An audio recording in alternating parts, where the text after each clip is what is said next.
겨울이 되면 닭이나 오리 등 조류들 사이에서 자주 발생하여 뉴스에 많이 보도되는 질병 중 하나인 조류 인플루엔자 바이러스라는 감염병이 있다. 하지만 2025년을 들어서며 조류 감염을 넘어 돼지나 소와 같은 포유류 등에서 감염이 생겨나고 현재는 사람들에게 퍼지는 모습까지 보도되고 있는 상황이다.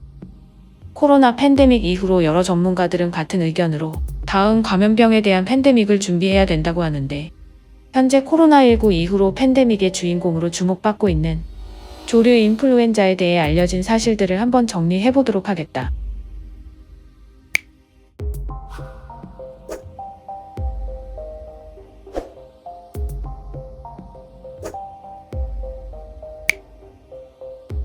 (2025년 3월 16일) 전라남도 화순군 세량제 인근에서 국내 천연 기념물인 살기 죽은 채 발견되었는데, 검사 결과 조류 독감 항원이 검출됐다는 보도가 전해졌다. 이는 국내 포유류에서 조류 인플루엔자가 발견된 첫 번째 사례로서 조류에서 포유류로 감염됐다는 중요한 증거로 볼 수 있다. 조류 독감의 포유류 감염 사례는 점점 늘어가는 추세인데, 미국 안에서 젖소들 사이에 조류 독감이 감염되는 경우가 늘고 있고, 감염되는 숫자 또한 지난해 129마리에서 올해 875마리까지 늘었다고 한다. 이와 같이 젖소들 사이에서 감염이 발생하다 보니 안에서 일하는 농장의 노동자들도 추가 감염이 많이 발생했는데, 현재까지 미국 내 집계된 조류 독감 감염 환자는 2024년 4월까지 66명으로 집계되었고, 소농장에서 일하는 노동자들이 대부분이었다고 전해진다.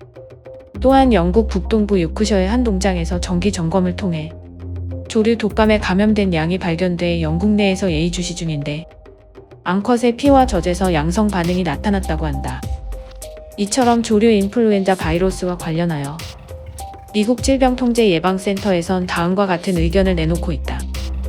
아직은 사람과 사람끼리 감염 사례가 적어 위험성이 없어 보이는 상태지만, 만약 사람 간 전파가 이루어지는 사례가 발견되었다면 2019년에 발병한 코로나19보다 매우 치명적인 팬데믹이 생길 수 있다. 미국 질병통제예방센터에서도 경계해야 된다는 입장을 취하고 있기 때문에 이러한 의견을 잘 주목해야 된다고 본다.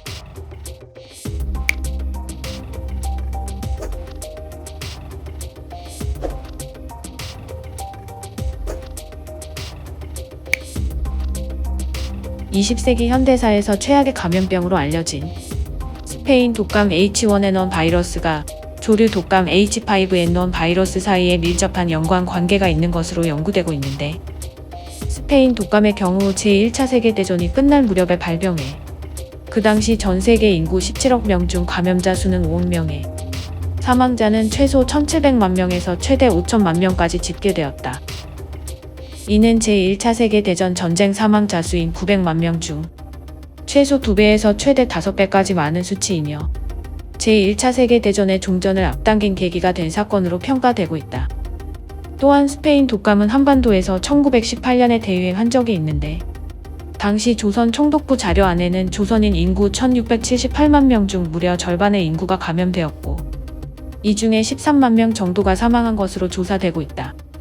한반도에서 발생된 가장 큰 원인으로 제1차 세계대전에 참전한 일본 군인들이 조선으로 재배치되는 과정에서 유럽의 병균이 한반도로 옮겨지게 된 것으로 추측되고 있다. 스페인 독감의 상황을 통해 매우 밀접한 연관 관계가 있는 조류 독감 H5N1 바이러스가 만일 사람 사이에서 전염이 발생되면 스페인 독감의 경우와 같이 최악의 대규모 인명 피해가 나타날 것으로 충분히 예상해 볼 수 있겠다.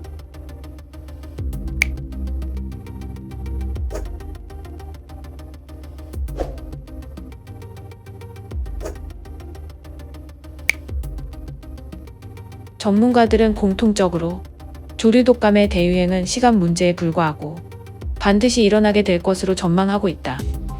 대표적으로 미국의 질병예방통제센터라는 곳에 국장을 지낸 로버트 레드필드라는 분의 의견을 정리하면 다음과 같다. 조류 인플루엔자 바이러스의 경우 인간 신체 세포 수용체에 결합하기 위해서 바이러스 내 5개 핵심 수용체가 변하면 되는데, 코로나 바이러스 또한 이 수용체가 바뀌는 과정을 거친 이후에 팬데믹 상황으로 발전해갔다. 코로나 바이러스가 팬데믹으로 발전했던 과정을 통해 우리는 조류 독감의 대유행은 일어나는지 안 일어나는지의 여부가 아닌 언제 일어나는가에 대한 문제라고 본다.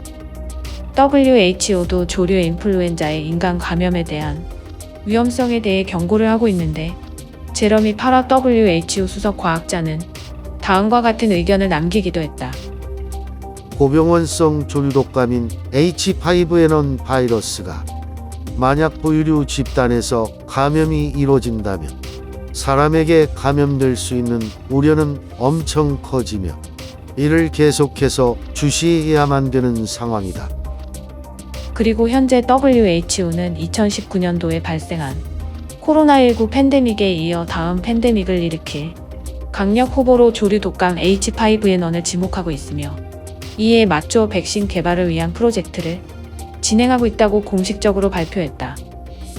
세계 주변 곳곳에서 매우 은밀하게 포유류와 사람 사이의 감염 사례가 늘고 있는 조류 독감 H5N1의 행보를 반드시 주목해야 될 것이다.